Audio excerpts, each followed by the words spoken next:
It wasn't the betrayal that stayed with me. Not the words I heard. Not even the voice that said them. It was the silence that followed. The kind of silence that doesn't fade, it expands. Moves into your chest and rearranges the furniture inside you. I don't remember setting my keys down. I don't remember the pastry box slipping from my fingers. But I remember standing there. Still. My name is Calton, yes, like the ridge in Scotland, though I've never been. I'm 43. I used to think I was someone simple. Predictable. Kind.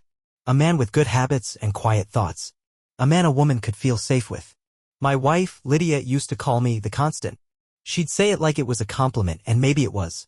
Back then. Before that day. Before that moment when I stood just past the living room archway and overheard her telling someone on speakerphone that she felt like she was suffocating. I had only come back for my wallet. My morning had started like most. Rushed, ordinary. Toast half burnt, her perfume still lingering in the hallway from when she left for her yoga class. I kissed her cheek out of habit. She smiled with her eyes closed. She always did that, closed her eyes during affection. I used to find it endearing. The drive to work was slow. Gray sky. Light traffic. I got halfway there before I realized my wallet was still on the entryway table. I almost turned around then, but something in me said, no, go back. You'll need it. So I did. I pulled into the driveway. Nothing unusual. Her car wasn't there, probably still out.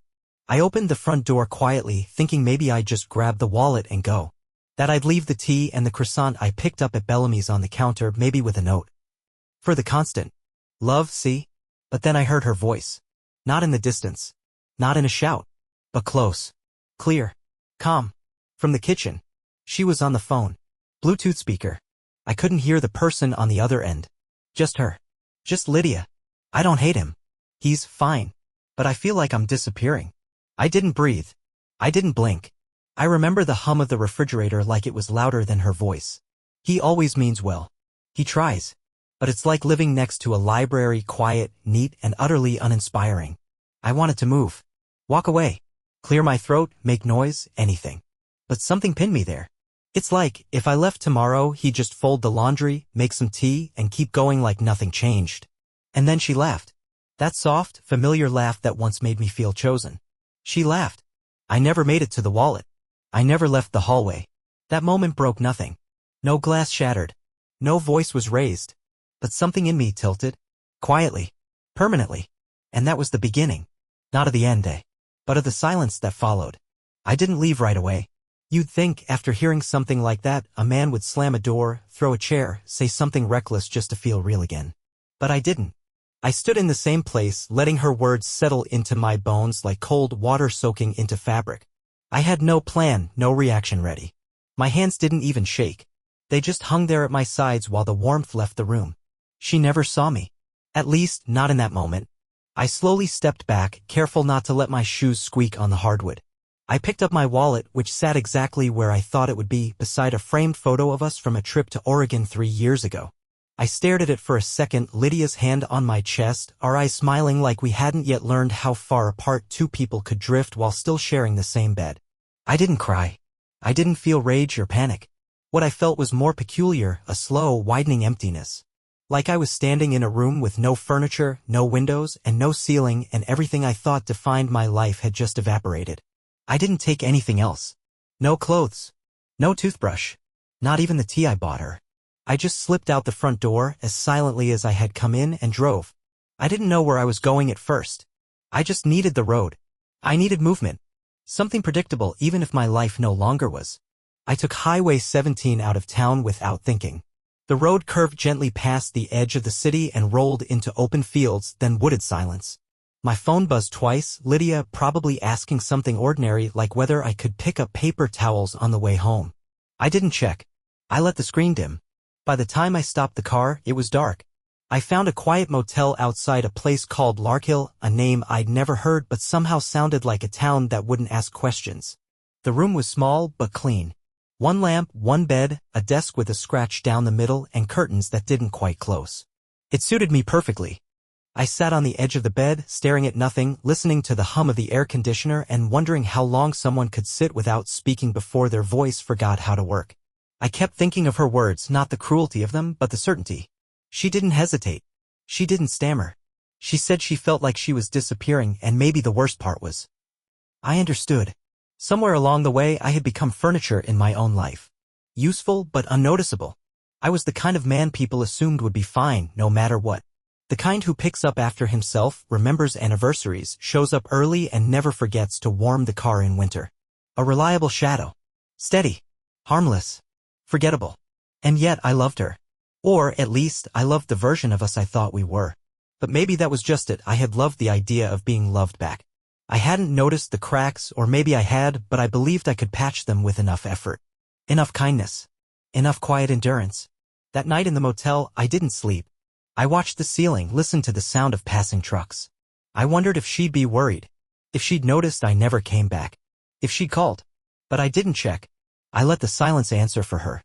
In the morning, I made a decision, not out of anger, but out of something far more unfamiliar. Clarity. I wasn't going to argue or beg. I wasn't even going to explain. I was just going to vanish quietly. Like the version of me she never really saw. The one who always folded the towels the way she liked. The one who never raised his voice. The man she thought would stay no matter how invisible he felt. But I was gone.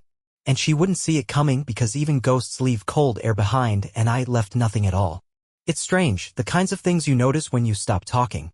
I sat in that small motel room in Larkhill and the world felt different, sharper in some ways, duller in others. I could hear the hum of the light above me, a kind of anxious buzz that I probably would have ignored any other night. The air conditioner clicked once every few minutes like a sigh and then went back to its endless wheezing. There was something oddly human in that sound. Familiar. I stared at my phone for an hour before I flipped it face down. Lydia had called twice. No messages. Just 2 missed calls spaced 20 minutes apart. Not frantic. Not desperate. Just enough to say, "Where are you?" but not enough to say, "Come home." I sat there for hours doing absolutely nothing. No TV. No music. No plans. Just me, alone with the realization that I had been trying to repair something that hadn't existed for years. I thought back to moments I once held sacred, her head on my shoulder during long drives, the way she'd wrap herself in my hoodie when she was cold, the silly notes she used to leave in my lunch when I worked late shifts. I remembered all of it. But now, I couldn't recall the last time she touched my hand without looking over her shoulder first. I couldn't remember the last time her laughter wasn't measured, rehearsed. And that's what broke me more than the words I overheard. It wasn't that she didn't love me. It was the realization that she had already stopped long ago. I had simply refused to see it. At around 2:30 a.m. I walked out of the room and just started walking. No direction. No jacket. Just the night air on my skin and the sound of gravel crunching under my shoes. The sky was completely empty. No stars. No moon. The parking lot light buzzed behind me like it didn't want to be left alone either. I passed a closed diner, its windows dark but still clean, like someone had wiped them that evening with care. I imagined the people who worked there, the kid who hated wiping counters, the woman who always wore pink lipstick, the cook who whistled too loud. People I'd never meet. And yet, they felt more real to me in that moment than my own marriage ever had. You want to know the truth? I didn't walk away out of strength. I walked away because I was tired of waiting to be seen. I was tired of giving quiet love to someone who mistook it for weakness. There's a particular kind of loneliness that comes from being beside someone who has already turned their back to you even when they're smiling. Even when they kiss you goodnight. The next morning, I booked another 2 nights at the motel. I used a different card. One she didn't know about. Just in case. I didn't have a plan yet. I wasn't thinking about lawyers or separation or announcements. I didn't even think of my job. I just knew I couldn't go back. Not yet. Around noon, I turned my phone back on. 5 missed calls. One message, "Just let me know you're okay." It wasn't signed. No love L. No emoji. Just a plain sentence like something you'd say to a coworker who hadn't shown up for a meeting. I didn't reply. Instead, I went to the little gas station on the edge of town and bought a notebook. A cheap spiral-bound one. Blue cover. I didn't know why. I wasn't a writer. But something about seeing empty pages felt necessary. Like maybe if I could write my way through the silence, I'd find the man who had quietly vanished long before Lydia ever noticed. I sat in that motel room, pen in hand, and wrote 3 words. I was fading. And then I kept writing. I didn't check out of the motel. Not because I planned to stay forever, I didn't plan anything, to be honest, but because I liked knowing I had a room. A door that closed. A bed that held no memory. Somewhere that hadn't been shaped by a decade of shared routines. I liked the way the sheets felt anonymous, unclaimed. Like no one expected anything from me there. Most of my adult life had been built around being reliable. I wasn't flashy. I wasn't ambitious in the way people use that word at networking events. I showed up. I paid attention. I remembered things people forgot, like how Lydia hated pulp in her orange juice or that her feet got cold even in the summer. I did those things because I loved her. Or maybe because I didn't know how not to. But now in that motel room with nothing tethering me but a few days of clean towels and the hum of an old fridge, I realized something that stopped me cold. I had no idea who I was when I wasn't needed. I had built my identity around being there for someone else. And now that she didn't want me there, I wasn't sure what was left. The notebook helped. I didn't write anything poetic, just fragments. Memories that surfaced in pieces. I wrote about a time we were snowed in for 2 days and watched the same movie 3 times in a row. I wrote about the way she used to hum when she cooked, always off-key but cheerful. I wrote about the quiet shifts, how her humming stopped, how her side of the bed grew colder before she ever said a word. And then I wrote something that caught me off guard. I wrote, maybe I stopped seeing her too. It hit harder than anything she had said. Maybe I hadn't stopped loving her, but maybe I had stopped noticing her. Maybe I was so busy maintaining us, I forgot to see if she was still in it. I stared at that line for a long time, feeling both ashamed and free. Because it meant the fault wasn't one-sided. It never is. We both quietly walked away. I just happened to be the one still physically present when the emotional exit happened. That afternoon, I turned my phone back on again. This time there were 12 missed calls. 3 messages. The first was short. I just want to talk. The second had more weight. Please just let me know where you are. I'm starting to get really scared. And the third. That one stayed with me. If you're gone for good, at least tell me why you didn't say goodbye. I didn't reply. Not because I didn't want to, but because I didn't know how. There was no version of that conversation that wouldn't feel performative. There's no poetry in closure when the wound isn't bleeding, just numb. Instead, I went to the town library. It was small, old-fashioned, the kind of place with handwritten signs and a coffee can for donations. I didn't check out any books. I just sat near the window watching people come and go. A teenager balancing a stack of textbooks. A woman with a stroller humming softly to the baby inside. An older man scanning the shelves slowly like the right book might rewrite his afternoon. There was a peace in watching strangers live. No one knew me here. No one expected me to explain myself. I felt invisible, but not in the lonely way I had felt back home. Here, invisibility was a gift. It meant I didn't have to be anything. By evening, I was back at the motel. I warmed up instant noodles and sat on the floor instead of the bed, writing again. More memories. But this time I added something new, what I wanted next. Not revenge. Not resolution. Just stillness. A space where I didn't have to keep performing as someone's version of dependable. I didn't know what would come next. I didn't know if I would ever go back or if she'd come looking. But I knew this much. I wasn't lost. I was resting. And sometimes when you've been everything for someone else for too long, resting is the bravest thing you can do. It was on the 5th day. I'd started to forget what my own voice sounded like. I had gotten used to the quiet of Larkhill. The routine was simple: wake early, drink motel coffee I didn't like, walk through side streets with no names, scribble in the notebook I never thought I'd fill. I had no plan. Just the intention not to return. And in its own way, that was the plan. I wasn't running. I was subtracting. I was at the laundromat when I saw her. Not some dramatic collision. No raised voices. No gasps. She walked in like any other person would, holding a folded piece of paper, her face too calm to be natural. Lydia had always known how to hide discomfort. She was better at silence than I ever was. She didn't see me right away.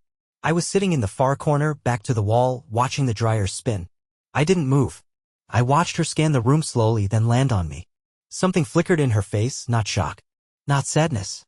Something closer to confusion. Like maybe she hadn't expected to actually find me. Maybe she thought I'd become some symbolic idea she could carry, not a real man still wearing the same jacket from 5 days ago.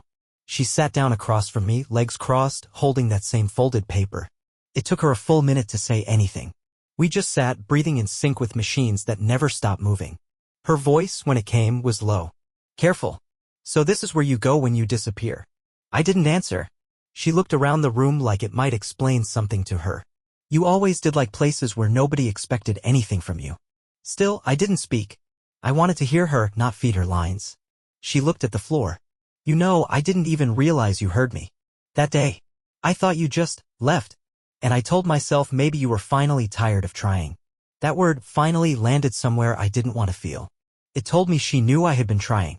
She just chose to stop noticing. Then she opened the folded paper. It was a letter. I didn't reach for it. I watched her hold it like something too sharp to handle barehanded.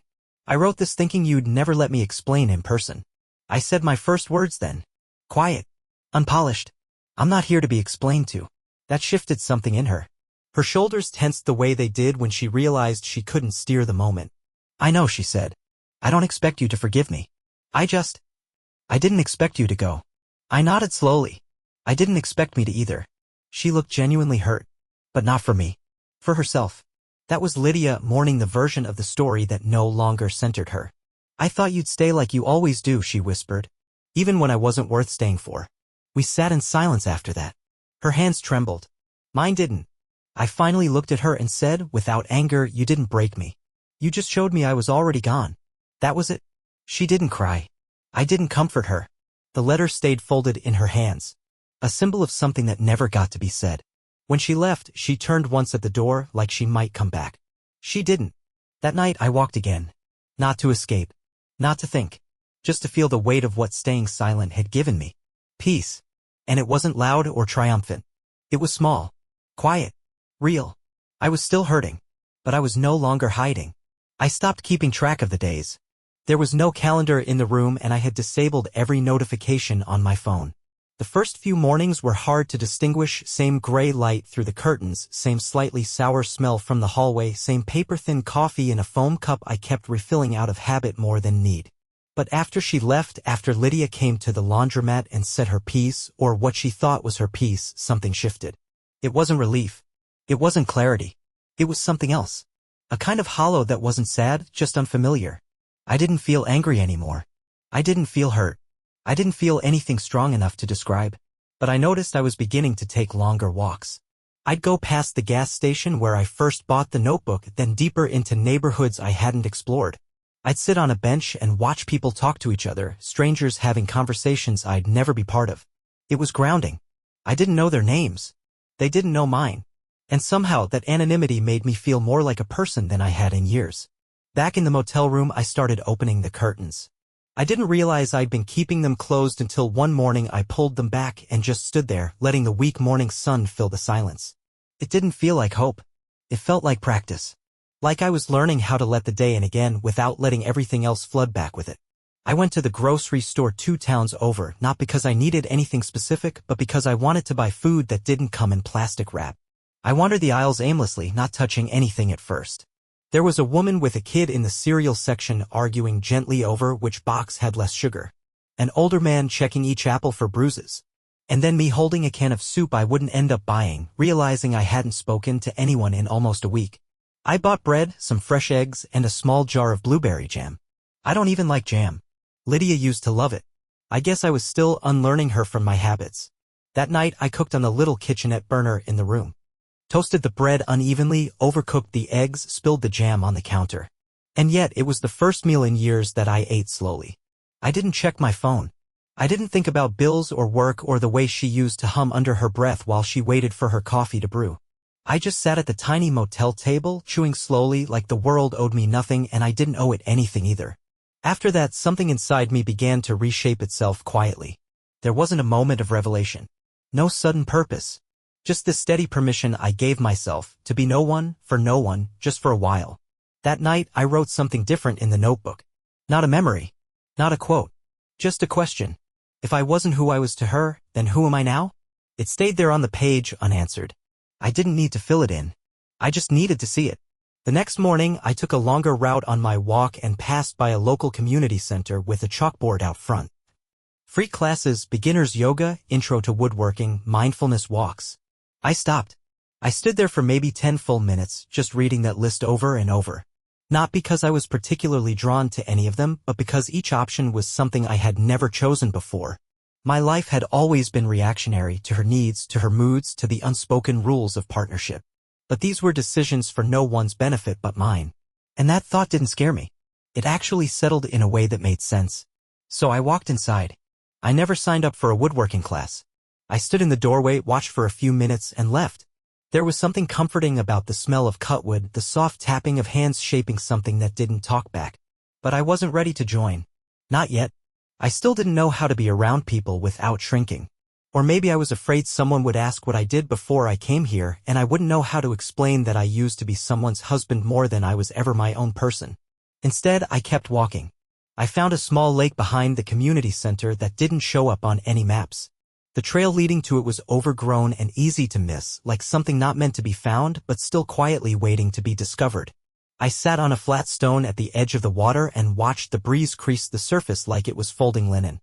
I started going there every morning. Same stone. Same silence. I didn't bring a book. I didn't bring the notebook. I just sat. At first it felt like wasting time. Later, it felt like repairing something I hadn't realized was broken. There was an older man who came by on the second morning. He nodded, sat a few feet away, and we never spoke. He returned the next day and the next. No questions. No introductions. Just presence. It was the purest kind of companionship, the kind that didn't need to prove itself. One afternoon, I walked into the small barber shop on Main Street, the one with the red and white pole that hadn't turned in years. The man inside looked like he'd been cutting hair since the 60s. I didn't have much to say. I just pointed to the chair and he nodded. When he finished, I looked in the mirror and saw someone unfamiliar, not better, not worse. Just a man with less to hide behind. That night, I opened my phone for the first time in days. Lydia hadn't called again. No messages. No long texts. No dramatic pleas. I don't know if I expected any, but the silence wasn't empty. It was loud in its own way. Not angry. Not final. Just indifferent. And that stung. I realized I'd been imagining her unraveling in my absence, going through our house, touching things I left behind, searching for meaning in an empty teacup or an old sweatshirt. But maybe she didn't. Maybe the version of me that haunted her memory was smaller than I'd allowed myself to believe. I deleted her number. Not out of spite. It just felt like the right time to let go of things I no longer needed to carry.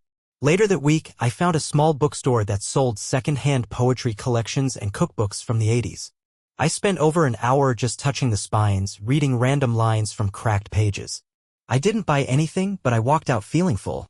It's strange how beauty still fits inside a life you once thought was over. At the lake the next morning, the older man didn't come. I sat alone. A part of me missed him, the steady comfort of knowing someone else chose silence too. I stayed longer that day, listening to the water, breathing without urgency. I thought about going home. Not to Lydia. To the place we once shared. But the thought didn't feel right. Home wasn't a structure anymore. It wasn't a bed or a coffee mug or the soft indent on my side of the couch. Home had become the act of choosing peace, even if no one clapped for it. Even if no one noticed. I had started this by walking away. But now I was starting to understand what it meant to remain quietly, gently in my own presence. It was raining the morning I decided not to leave. Not return, not go back to anything. Just stay. I sat in the car outside the little cafe near the bookstore, watching water trace lines down the windshield blurring the world into soft shapes. I hadn't made a dramatic decision. There wasn't a voice in my head pushing me forward. There was only the slow, certain realization that I no longer wanted to disappear and that staying didn't have to mean going back. Inside the cafe, I ordered tea, not coffee, not anything Lydia would have chosen. Just tea, plain and strong. I sat by the window, sipping slowly, watching people fold umbrellas and shake off the weather like it didn't belong to them. I felt it though. The rain matched something in me, not sadness, but renewal. Like I was being rinsed out from the inside. The owner of the cafe, a woman named Beverly, introduced herself when she brought me a napkin I hadn't asked for. We talked for a few minutes. Nothing personal. Just the weather, the smell of the cinnamon bread baking behind the counter, the way business had picked up since the farmer's market reopened. But something about it felt kind. Familiar. Real. I started coming back every morning. Eventually, I helped her restock chairs before opening. It wasn't official. She didn't pay me. I didn't ask. It just became part of the rhythm. One day she told me she used to teach art at the local school before they downsized the program. Another day I mentioned I used to work in medical supply logistics. We didn't press beyond that. I never spoke of Lydia. Not because it hurt, but because it wasn't necessary. She didn't exist here. Not in the chairs I set out or the bell that rang when someone walked in. Not in the slow way I stirred honey into my tea or the quiet nods I exchanged with regulars I hadn't learned the names of yet. I rented a small place not far from the lake, just 2 rooms, creaky floorboards, windows that opened wide enough to let the morning in. I bought my own dishes. Mismatched on purpose. I like choosing things for no reason other than I like them. It felt new. One day, while walking the bookstore aisles, I found a used copy of Letters to a Young Poet. I bought it. Read a few pages each night. Sometimes twice. The words didn't fix me. They didn't offer answers. But they reminded me that stillness wasn't the same as emptiness, that being alone could be sacred, not lonely. Lydia never showed up again. I think I would have been okay if she had. But she didn't. And I didn't need her to. I didn't become someone else. I didn't suddenly find passion or purpose or some big, redemptive joy. What I found was steadier. Smaller. But real. I found mornings where the first thing I felt wasn't dread. I found meals I cooked without rushing. I found walks I didn't measure by distance but by how deeply I could breathe. I found the quiet kind of hope, the kind that doesn't shout or demand or promise. The kind that simply waits for you to sit down beside it. So here I am. Still the same man. Just no longer disappearing. And somehow that's enough.